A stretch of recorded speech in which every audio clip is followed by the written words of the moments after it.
I have to tell you guys, I was so pleasantly surprised when I watched this movie in all the most disturbing and off-putting ways.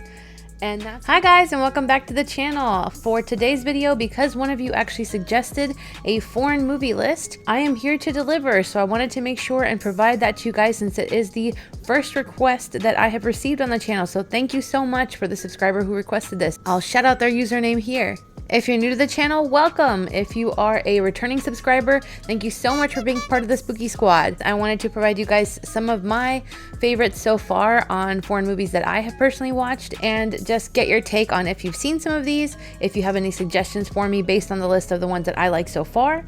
And if you do, let me know in the comments below, but let's get into it. One of the first that I will mention is The Babadook, and clearly this one is one that a lot of people do like because it was even mentioned. Points for you if you can comment below on which Scream movie happened to mention this movie. It is one of those elevated horror movies that's not what it's about, but it's meant to make you think about another aspect, and I think the genre lends itself really well to those types of stories. Jordan Peele's movies being a beautiful example of that. But The Babadook is creepy in all the right ways, and also make you scared of ordinary things. For example, the parent-child relationship makes you creeped out by child's behavior, makes a person afraid of their own home, and all of those things make for a great horror recipe. So if you haven't seen that, absolutely should check it out.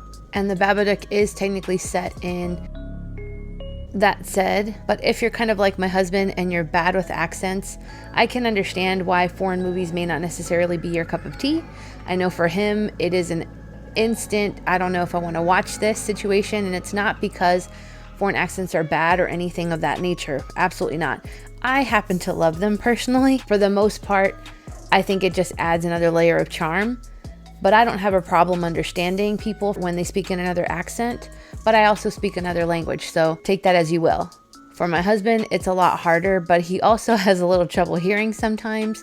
So you couple those two things together and it's just harder for him, so I can understand it. So we do have to pick and choose which movies that we do watch when they are either in another country or speaking another language, because he has a harder time than usual. These next two actually star the same actress, and they are just really, really good movies. I would say that this first one, which is The Orphanage, is way more horror than the second one that I'm going to mention with the same actress. And The Orphanage is basically, I mean, it is just tragic and dark and has these really great moments that are really, really just to your core chilling. It's not gory, so if gore is not your thing, then these are ones to watch because they're just interesting and creepy and dark, and also have layers of mystery to them that make you wonder what's going to happen, and also take the ride along with the protagonist to figure out exactly where the story is going to lead. And The Orphanage, the actress does an amazing job. I just really like her. The story is more or less about her having grown up in an orphanage and then later going back and buying that orphanage after she's adopted her own child, and then her child goes missing during his birthday party, and it is terrifying, and it is basically every parent's worst nightmare. And then her wanting to stay in the house because she just cannot cope with the fact that she's lost her child, and she just wants to keep looking for him and figure out exactly what happened. And it's like I said, dark, but the story is great, and the ending is just, it'll stay with you. So if you haven't seen The Orphanage, highly recommend seeing it. The second one that stars the same actress is Julia's Eyes.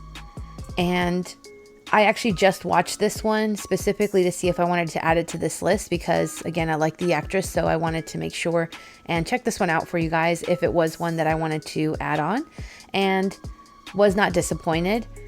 It is, however, more of a thriller, and I'm probably dating myself a little bit here, but if you've ever seen or heard of the movie Jennifer 8, it is a old Uma Thurman movie, and it has Andy Garcia in his heyday when he was playing a cop and detective type in every movie around that time period. But it's a movie that has very similar tones and storyline to Jennifer 8. I will say Jennifer 8 is not one that I would rewatch time and time again, but it is one that I remember because of certain aspects to it being just so creepy and unnerving. Those things are paralleled in Julia's eyes. So if you've seen Jennifer 8 and you know what I'm talking about, and if you enjoyed that one at all, but just maybe want an updated version, then this is the movie for you. It is interesting and crazy and has twists that you don't necessarily expect. Some you do, some you don't. Overall, it's interesting and kind of reminds me of like if Jennifer 8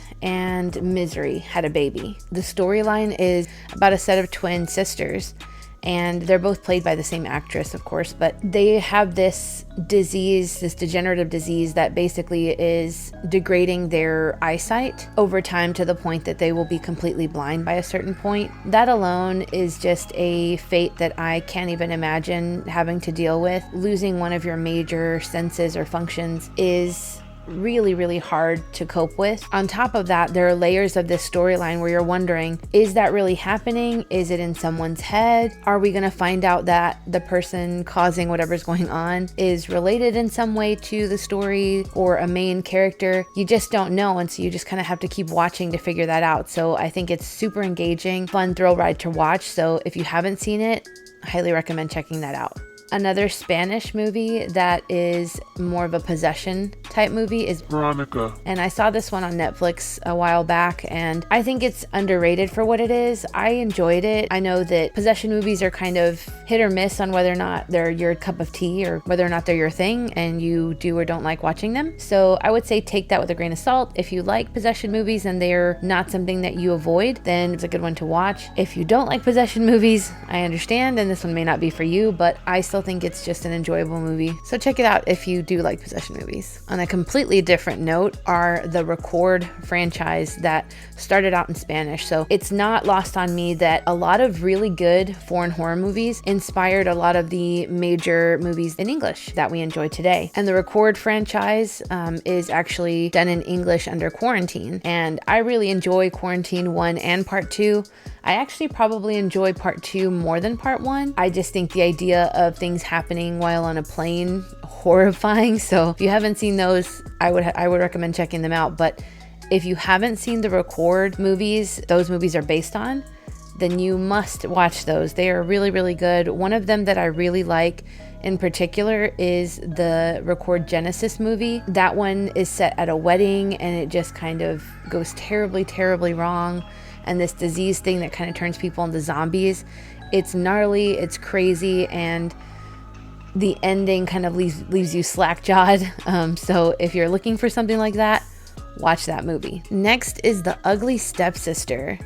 It took me a while to watch this, and I wasn't sure if I would like it or not, or if I would find it boring or too slow. And just a tidbit about what The Ugly Stepsister is about. It is like if you took the Cinderella story, made it tragic and horror and full of gore, and just changed the entire point of view to being from the ugly stepsister and made it like a villain origin story. And it's kind of like the way that they changed your feelings about the Maleficent character by making the Maleficent movie. It's like that, only about the Cinderella story. I have to tell you guys, I was so pleasantly surprised when I watched this movie in all the most disturbing and off-putting ways.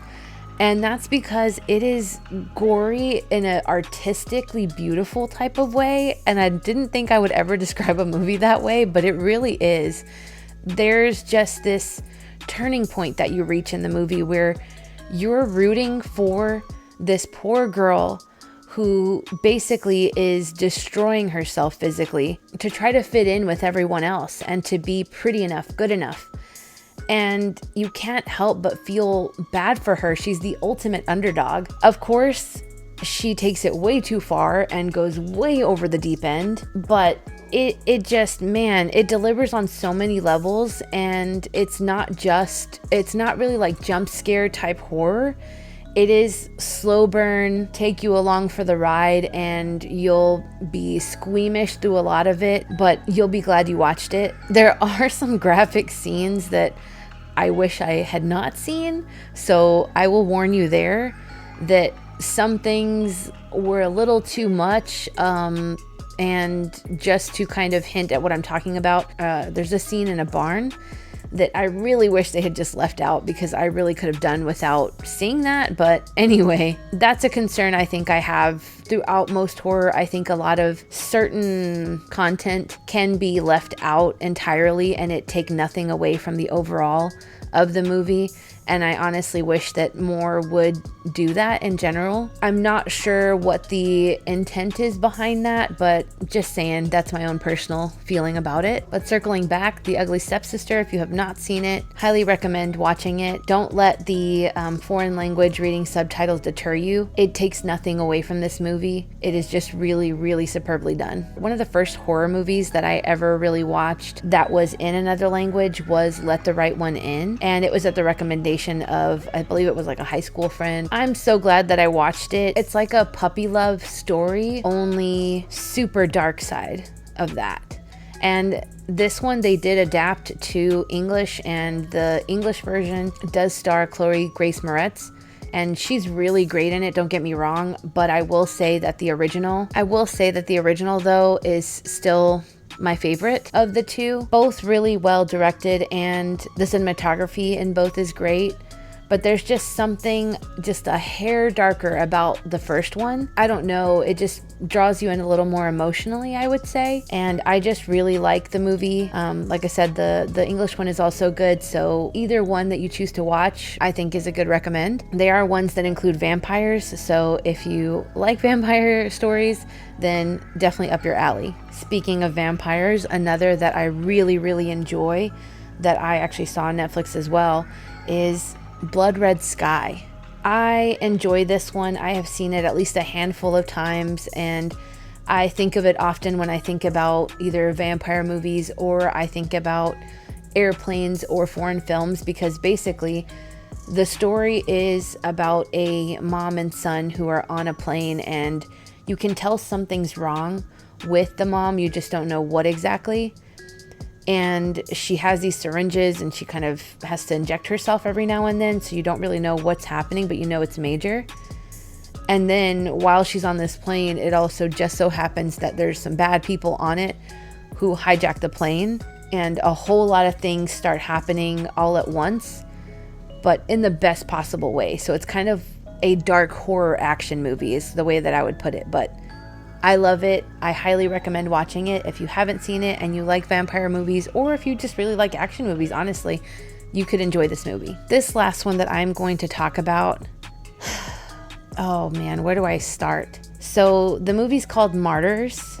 It has a pretty high rating for being a horror movie. It's, I believe, over a 7 on IMDb, which, as I've told you guys in previous videos, for most horror movies, any movie being above a 6, honestly, is pretty hard to do, as most of them tend to be in the 5, 6, or actually between 4 and 6, to be honest, on average. Even when they're like considered a cult classic, or when they're beloved by horror fans. So immediately that piqued my interest, and I was like, okay. And the other thing that I found interesting was that a lot of the reviews of this movie are pretty polarized. Like, you'll see some that say they really loved it, and then others that really hated it, some that say it's really beautiful, and then some that say they just really couldn't understand the ending or why it was ended that way. So I have some thoughts. I don't regret watching it. However, I will say that the movie is absolutely not for everyone, and it should be watched with a high amount of caution. I've mentioned this to you guys before, that when it comes to you having had either past trauma in your life, if you are easily triggered by certain types of scenarios in movies, things along that line, please, please, please do yourself a favor. Research these things before you go into it. I will tell you, I went kind of blind into this movie, and I'm not someone who's easily affected by movies. movies, and I have to say, this one absolutely got to me. I sat there watching this movie. I cried. I felt miserable for a good portion of it. It felt like an emotional and a mental beating at certain points of it. When I got to the ending, I was a little upset with how it ends just because I really wanted more. I understand now, based on what I've read about the ending,